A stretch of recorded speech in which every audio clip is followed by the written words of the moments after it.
अपनी कौम के अंदर एक भय आ गया था कि हमारा क्या होगा। अब हमारा क्या होगा, ये चीजें हमारे अंदर आने का कारण क्या था कि हमारे पास शिक्षा नहीं थी। अगर हम शिक्षित होते तो ये ख्याल हमारे मन में बिल्कुल नहीं आता, हम नहीं डरते, हम जो चीजें हमें पेश करनी थी वो करते। लेकिन हमारे अंदर एक डर सा आ गया कि क्या होगा, कैसे होगा, क्या सरकार क्या चाहती है।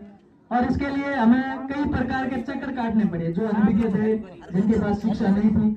और उस समय प्रत्येक गांव से कुछ युवाओं की टीम सजग रही।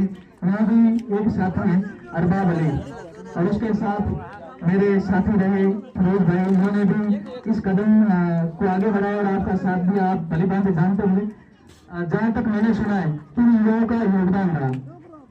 तो मैं इन बातों को इसलिए आपके सामने बता रहा हूँ क्योंकि हमें शिक्षा की जरूरत है। अब शिक्षा की जरूरत है तो शिक्षा हमारे पास आएगी कैसे? शिक्षा चलकर तो अपने पास नहीं आने वाली। और दूसरी बात है कि अपन सोचते हैं कि थोड़ा बहुत पढ़ लेंगे और मामला सेट हो जाएगा, तो देखिए बड़ा मुश्किल काम है। अभी आपने देखा होगा डॉक्यूमेंट मांगा गया कि आपके पास कम से कम 10वीं की मार्कशीट है तो चलेगी। 10वीं से कम अगर आप 8वीं की मार्कशीट लेके बैठे हैं या 5वीं की मार्कशीट लेके बैठे, वो आपके किसी काम की नहीं है, ये आपने सुना होगा। तो मैं आपको कहना चाहूंगा कि प्रत्येक अभिभावक, विशेषकर मेरी कौम से मेरा निवेदन है कि प्रत्येक अभिभावक और युवा साथी एक मन के अंदर जज्बा जगाए कि अपने बच्चे को कम से कम ग्रेजुएशन करवाएं। जब वो बीए कर लेगा तो वो अपने आप सजग हो जाएगा, अपने आप संभल जाएगा। और बीए करने वाला बच्चा जब बीए करता है तो भली भांति जानता है कि मुझे किस रास्ते पर जाना है।